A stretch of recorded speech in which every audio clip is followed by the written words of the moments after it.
RTV একটা news করছে শাকিব খানকে নিয়ে। এটা দেখার পর আমরা আসলে সাকিবিয়ানরা হতাশ হয়েছি। টিভিকে একটা কথা বলতাম চাই, যখন করোনাকালীন অবস্থা শাকিব খান যে পরিমাণ অর্থ দান করছে, যে পরিমাণ খাদ্য বিতরণ করছে, আপনারা কইছিলেন তখন আপনারা কি বের করতে পারছেন? সাকিবিয়ানরা কিন্তু বের করতে পারছে সাকিবের যখন পার্সোনাল মেকআপ ম্যান খানাগুলো বিতরণ করে, তখন তো সাকিবিয়ানরা বের করছে এগুলো। আপনাকে বের করতে পারছেন? সাকিব তো সাইটে আছে গোপনে দান করার জন্য, গোপনে খানা বিতরণ করার জন্য। কিন্তু আপনাদের কাছে আশা করি নেই। আরটিভি যে নিউজটা করছে এটা আমরা আসলে হতাশ হয়েছি। আরটিভি এটাই দেখে শাকিব খান ঘুম এখনও ভাঙছে না, কিন্তু ঘুম কখন ভাঙছে আরটিভি এটা দেখছে না। আরটিভি শুধু এটাই দেখে গেল যে সাকিবের ঘুম এখনও ভাঙছে না।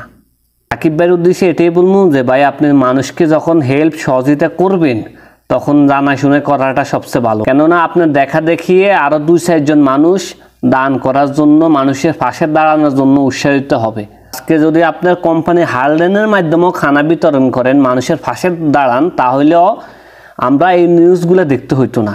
কেন যে আপনি গোপনে করতেছেন, তার কারণে আমরা আজকে এই নিউজগুলো আমাদের দেখতে হয়।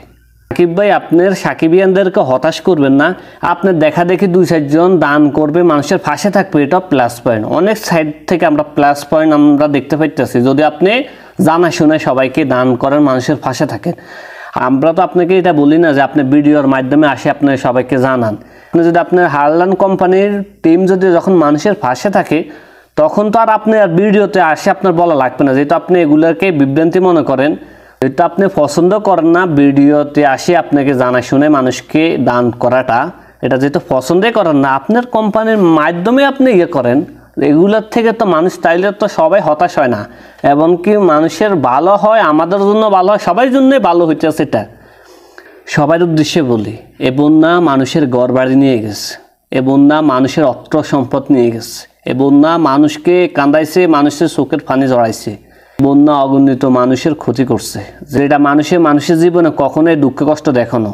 আমি সবার উদ্দেশ্যে একটা কথা বলি, সবাই 2-4-5টা বিকাশ নাম্বার, ব্যাঙ্ক অ্যাকাউন্ট নাম্বার দিতে আছেন, সমস্যা নাই, কিন্তু মানুষের বিশ্বাস তো হারাই গেছে।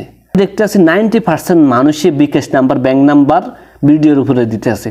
তাহলে আপনি 2-4 জন 5 জন মানুষ ছাড়া বিশ্বাস করার মতন আমি আর কোনো মানুষই দেখি না। মানুষ কাকে বিশ্বাস করে টাকা দিবে? প্রবাসী যে ভাইগুলা যে পরিমাণ টাকা দিছে, এগুলা অর্ধেক টাকা মানুষের কাছে পৌঁছাইবে কিনা তা সন্দেহ। বিশেষ তো মানুষ আমি আবারও বলি 2-4-5 জন ছাড়া নাই। ছোটোখাটো কন্টেন্ট ক্রিয়েটার আছেন, তাদের উদ্দেশ্যে একটা কথাই বলি, বড় বড় বিশ্বস্ত মানুষ আছেন, তাদের সাথে একসাথ হই আপনি তাদের বিকাশ নাম্বারগুলো দেন। আপনাদের বিকাশ নাম্বার অনেকে বিশ্বাস করতে চায় না, এমনকি অনেকে বিশ্বাস করেও না, যেমন আমি নিজেই করি না। আপনারা যার মতন যে বিকাশ নাম্বার দিতে আছেন, ব্যাঙ্ক নাম্বার দিতে আছেন, এগুলাতে যায় কিছু টাকা আসে, আপনারা কি তাদেরকে পৌঁছে দিতে পারবেন? আমার তো বিশ্বাস হয় না। অতএব আমি আপনাদেরকে একটা কথা বলি, যারা বড় বিশ্বস্ত মানুষ আছেন তাদের পাশে থাকি, তাদের নাম্বারগুলো আপনারা ইউজ করেন, নাম্বারগুলো দেন, তাহলে মানুষ আরও দেওয়ার জন্য আগ্রহী হবে। আমার পাশে আপনারা দেখতে পাইতেছেন খাওয়া পানিতে বাসে, কেননা খাওয়া মানুষের ঘরে পৌঁছে দেওয়ার মতন ওই পরিস্থিতি নাই। যে অবস্থা পানি যে পরিমাণ বাড়ছে, মানুষের খানা ঘরে পৌঁছে দেওয়ার মতো ওই পরিস্থিতি নাই, পানিতে খানা বাসে। আমার পাশে দেখেন আমার বাপের সমান, উনি যেভাবে কান্না করতে আছে, এটা দেখার পরে আসলে মানুষকে ঠিক রাখতে পারবে কিনা আমি জানি না। এমন একটা অপরিস্থিতি ওনার সৃষ্টি হয়েছে, ওনার যে ঘরটা ছিল সব কিছু নিয়ে গেছে বন্যা, ওনার ঘর বাড়ি সব কিছু নিয়ে গেছে। এখন উনি যে থাকার মতন ওইরকম জায়গা নাই, সম্পদ নাই। এখন যদি কোথাও থাকতে হয়, বসবাস করতে হয়, ভাড়া নিয়ে থাকতে হবে, বসবাস করতে হবে, ওনার থাকার মতন অর্থ সম্পদ নাই। ওনার অর্থ সম্পদ কেনার মতন ওরকম ক্যাশ কেবল নেই। তাহলে উনি এখন কি করবে? ভাড়া থাকতে হবে, টাকা না থাকলে রাস্তায় থাকতে হবে, রোডে গাড়ে ঘুমাইতে হবে, এটা ছাড়া কোনো উপায় নেই। এরকম অগণিত মানুষ আছে যারা এখন রাস্তার ফকির হয়ে গেছে। মানুষের মাথায় কাজ করে না যে কই থাকবে, কই ঘুমাবে, তার ভবিষ্যৎটা কি। মানুষ এখন কোনো কিছু কাজ করে না মাথায়। যারা সিন্ডিকেট তৈরি করে তাদের উদ্দেশ্যে একটা কথা বলি, ভাই পৃথিবীতে সারা জীবনের জন্য আসছেন না, যাই কদিন আসেন, 70, 80, 90, 100 বছর যাই বাঁচেন, মানুষের পাশে থাকেন, হালালভাবে চলার চেষ্টা করেন, আপনার বিবেককে প্রশ্ন করেন তাহলে আপনি সব কিছু সমাধা পাই যাবেন।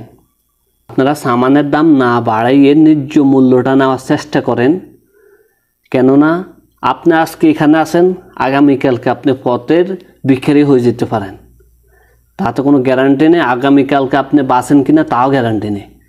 যাই কদিন বাঁচেন না কেন নির্জটভাবে, যাই কদিনে বাঁচেন না কেন মানুষের পাশে থাকতে চেষ্টা করেন, এটাই আপনাদের কাছে আমার রিকোয়েস্ট।